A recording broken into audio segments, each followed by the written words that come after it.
خبر آئی ہے کہ یو اے ای نے دوبارہ پاکستان سے سفارتی طور پر رابطہ کیا ہے اور تعلقات کو نارملائز کرنے کے لیے اپنی خواہش کا اظہار کیا ہے۔ ساتھ ہی ساتھ یو اے ای نے ایک دفعہ پھر یہ بھی پاکستان سے اس بات کا اعادہ کیا ہے کہ ہم ایران کے مسئلے کے لیے سفارتی تعلقات کو اور سفارتی کوششوں کو ترجیح دیں گے۔ ناظرین، آپ دیکھ رہے ہیں منٹ مرر نیوز، میں ہوں آپ کا میزبان احسن رضا، اور آج کے پروگرام میں ہم ایک بہت ہی ان یوزول ٹاپک کو لے کے بیٹھے ہوئے ہیں کہ پچھلے کئی دنوں سے اس بات کا چرچا تھا اور یہ اس بات کے اشارے آ رہے تھے کہ یو اے ای نے پاکستان کی طرف بہت ہی ہوسٹائل پوسچر اپنائے ہیں اور پاکستانی جو ادھر رہ رہے ہیں ان کے بارے میں بھی کوئی اچھی خبریں ہمیں نہیں آ رہی تھی۔ لیکن آج ایک صحافی کامران یوسف نے اپنے ایکس پوسٹ میں سفارتی ذرائع کو وجہ بناتے ہوئے یہ ایک ٹویٹ کیا ہے کہ یو اے ای نے پاکستان سے رابطہ کیا ہے اور تعلقات کو نارملائز کرنے کی خواہش کا اظہار کیا ہے۔ تو ناظرین، یہ ایک خبر ایسے زمانے میں آ رہی ہے جب یو اے ای نے انڈیا کے ساتھ اپنے ڈیفنس اسٹریٹجی کا معاہدہ کیا ہے اور ٹریڈ ان کی بڑھ رہی ہے، ساتھ ساتھ اسرائیل کے بارے میں یو اے ای کے جو پرجوش تعلقات ہیں ان کو بھی نظر انداز نہیں کیا جا سکتا۔ لیکن ایسے میں اس بات کی، اس خبر کا آنا بالکل جو کہ غیر ایک یقینی اور بالکل ہی نہ ماننے والی بات ہے کہ یو اے ای پاکستان کی طرف دوبارہ آ رہا ہے اور اپنے تعلقات کو پہلے جیسے پرجوش کرنے کی کوشش کر رہا ہے۔ تو ناظرین، جب کامران یوسف نے یہ ٹویٹ کیا تو اس وقت اس سوشل میڈیا پہ ایک بحث چل رہی ہے۔ اس میں کچھ لوگوں نے کہا ہے کہ جی یہ اب کانسپیریسی تھیوریز کا دور ہے۔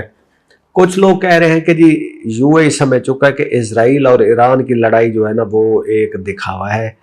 تو کچھ نے دعویٰ کیا کہ اسرائیلی اثر رسوخ ایران کے اندر بہت گہرا ہے، جبکہ بعض لوگوں نے تو یو اے ای کو اسرائیل کا فرنٹ لائن اتحادی قرار دیا۔ اب یہاں پہ تھوڑی سی شفٹنگ کرنی ہے ہمیں کہ اس میں حقیقت کیا ہے اور پروپیگنڈا کیا ہے، اور پاکستان کو اس پوری صورتحال کو کیسے دیکھنا چاہیے۔ تو ناظرین، ہم نے یہ دیکھا ہے کہ مشرق وسطیٰ میں جو سیاست ہے وہ کبھی بھی سیدھی لائن میں نہیں چلتی، پوری دنیا میں نہیں چلتی، لیکن یو اے ای کی جو سیاست ہے، خاص کر جو عرب ورلڈ کی سیاست ہے، اس کو سمجھنا ہر ایک کے بس کی بات نہیں ہے۔ یہاں دوستی اور دشمنی ایک دوسرے سے رابطے میں بھی ہوتی ہے، اور پھر پتہ نہیں چلتا کہ وہ بیٹھے بیٹھے جو دوست ہیں وہ دشمن ہیں، اور جو دشمن تھے وہ دوست ہو گئے۔ تو اس طرح لیک آف ٹرسٹ بھی ہے، لیک آف جو ہے کنٹینیوٹی بھی ہے۔ تو یہ عرب ورلڈ کی جو ہے نا بہت شروع سے خصوصیت رہی ہے۔ لیکن پچھلے چند برسوں میں ہم نے دیکھا کہ یو اے ای نے ایک بہت ہی آڈ قسم کا راستہ اختیار کیا جس نے پورے خطے کی سیاست بدل دی۔ یونائٹڈ عرب ایمریٹس نے اسرائیل کے ساتھ تعلقات معمول پر لانے کے بعد معاشی، سیکیورٹی اور ٹیکنالوجی تعاون میں تیزی پیدا کی۔ ابو ظہبی نے اسے ایک عملی فیصلہ قرار دیا، لیکن عرب دنیا کے ایک بڑے طبقے جو کہ پبلک ہے، ناٹ دا کنگڈمز اور کنگ پرنس، ان کی بات نہیں کر رہے، رولنگ ایلیٹ سے ہٹ کے ہم پبلک کی بات کر رہے ہیں، پبلک نے اسے فلسطینی کاز کے ساتھ ایک غداری قرار سمجھا۔ اس دوران پاکستان کی اگر ہم سیاسی صورتحال دیکھیں اسرائیل کے معاملے پہ، تو پاکستان نے اسرائیل پہ ایک ہی اپنی پالیسی رکھی ہے اور بہت ہی سخت ہے، چاہے وہ یو این کا میدان ہو، چاہے اپنے ہمارے فارن آفس کی سٹیٹمنٹ ہو یا پرائم منسٹر کی سٹیٹمنٹ ہو۔ تو ہم نے ایک ہی جو ہماری کانسٹنٹ پالیسی آ رہی ہے وہی رکھی ہے کہ ہم فلسطین کے کاز کی حمایت کرتے ہیں اور ٹو سلوشن سٹیٹ پر ہماری ایک پوزیشن ہے۔ اور پھر پاکستان نے ایران اور امریکہ اور اسرائیل کی جنگ میں بھی ایک محتاط سفارتکاری اپنائی۔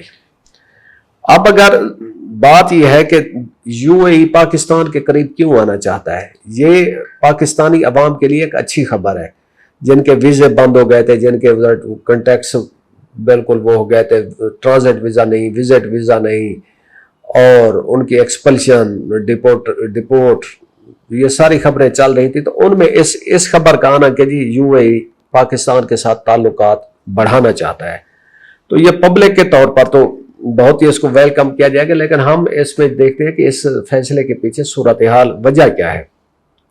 تو ناظرین، ایران اور اسرائیل کے درمیان کشیدگی نے پورے خلیج کی غیر یقینی صورتحال میں یو اے ای جانتا ہے کہ اگر خطہ کسی بڑے تصادم کی طرف جاتا ہے تو پاکستان جیسا ایٹمی صلاحیت رکھنے والا ملک نظر انداز نہیں کیا جا سکتا۔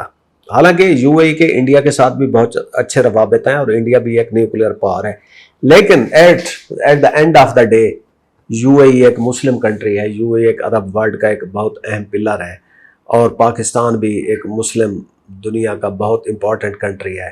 تو ایسے میں پاکستان کی اہمیت کو نظر انداز کر کے صرف انڈیا اور اسرائیل پر سیکیورٹی کے لیے ریلائی کرنا وہ پبلک انریسٹ کا سبب بن رہا تھا۔ پھر پاکستان کی جو سفارتی پالیسی ہے وہ بہت ہی متوازن ہے۔ پاکستان نے پچھلے کئی سالوں میں ایران کے ساتھ اچھے تعلقات رکھے ہیں، سعودی عرب کے ساتھ اچھے تعلقات رکھے ہیں، ترکی کے ساتھ اچھے تعلقات رکھے، قطر کے ساتھ رکھے ہیں۔ اب ایٹ سرٹن لیول سعودی عرب اور ایران رائیول ہیں، ایران اور ترکی کسی ایشو پہ رائیول ہیں، سعودی عرب اور ترکی کسی ایشو پر رائیول ہیں، تو ایسے میں پاکستان ایک بیلنسڈ اپروچ کے ساتھ چلتا رہا ہے۔ تو اب بہت سارے ممالک پاکستان کو ایک صرف یہ کرائسس ریڈن کنٹری نہیں دیکھتے بلکہ ایک اسٹریٹجک پلیئر کے طور پر دیکھ رہے ہیں۔ اب ایک سوشل میڈیا پہ بہت ایک گفتگو چل رہی ہے کہ یو اے ای نے اسرائیل کے قریب جا کر انڈیا کے ساتھ ہاتھ ملا کر اسرائیل کو گلے لگ کر اپنی آزاد خارجہ پالیسی کھو دی ہے۔ اس بات میں کچھ وزن ہے، حتیٰ کہ لوگ تو یہ بھی کہہ رہے ہیں کہ یو اے ای کے اندر اب اسرائیل کی انٹیلیجنس اور سیکیورٹی کا اثر رسوخ بڑھتا جا رہا ہے۔ اگرچہ یہ دعوے موجود ہیں اور ان کی کبھی کوئی کریڈیبلی نہ تصدیق ہوگی نہ تردید ہوگی، لیکن ہمیں یہ فرق سمجھنا ہوگا کہ یو اے ای اور اسرائیل کے جو روابط ہیں وہ بہرحال خطے کے لوگوں کو پریشان کرتے ہیں۔ تو ایسے میں پھر غزہ کا واقعہ ہو گیا جس نے مسلم دنیا کو بہت غصہ پیدا کیا۔ اب ایران کی جہاں تک بات ہے، ایران آج کل ڈٹا ہوا ہے۔ ایران نے اپنے ایشوز پر ایک بہت ہی محتاط اور سٹرانگ پالیسی لی ہوئی ہے جس کو وہ انڈیپینڈنٹلی اس کو چلا رہا ہے۔ تو ایسے میں جو پوری اس کشمکش میں اصل نقصان کس کا ہو رہا ہے؟ تو ناظرین، عام جواب یہی ہے کہ عام مسلمان ممالک، عام لوگ اور خاص طور پر فلسطینی لوگ یہ تباہ ہو رہے ہیں، غزہ تباہ ہو رہا ہے، مسلم دنیا تقسیم ہو رہی ہے، اور بڑی بڑی طاقتیں اپنے مفاد کے مطابق اپنے سفارتی صف بندیاں کر رہی ہیں۔ ایسے میں پاکستان کی جو پالیسی ہے کہ پاکستان نے فلسطینیوں کی ہمدردی کی جو پالیسی ہے وہ بھی رکھنی ہے، اور ساتھ ساتھ یہ خبریں بھی ہیں کہ لوگ اسرائیل کے ساتھ کبھی روابط کی بات آتی ہے تو اس پہ شدید غم و غصے کا ریئیکشن آتا ہے، اور یہی وجہ ہے کہ یو اے کی پالیسیوں پر بھی تنقید ہوتی رہتی ہے۔ اینی ہو ناظرین، ہم دیکھ رہے ہیں کہ اس وقت خطے میں بہت کشیدگی ہے تو پاکستان کی اہمیت بڑھتی جا رہی ہے۔ اب آخری بات کہ گلف کی جو پولیٹکس ہے اس میں ہر چیز ویسی نہیں ہوتی جیسے نظر آتی ہے، اور یہاں دوستیوں کے پیچھے مفادات ہوتے ہیں اور دشمنیوں کے پیچھے حکمت عملیاں۔ تو ناظرین، آپ کیا سوچ رہے ہیں کہ کیا یو اے ای بدل رہا ہے؟ کیا یو اے ای کے پاکستان کے ساتھ دوبارہ تعلقات پہلے جیسے ہو جائیں گے؟ کیا پاکستان کو یو اے ای پر مکمل اعتماد کرنا چاہیے؟ اور کیا مسلم دنیا کبھی ایک مشترکہ موقف پر کھڑی ہوگی؟ اپنی رائے کومنٹ میں ضرور دیجیے گا۔ میں ہوں آپ کا میزبان احسن رضا، اجازت دیجیے، خدا حافظ۔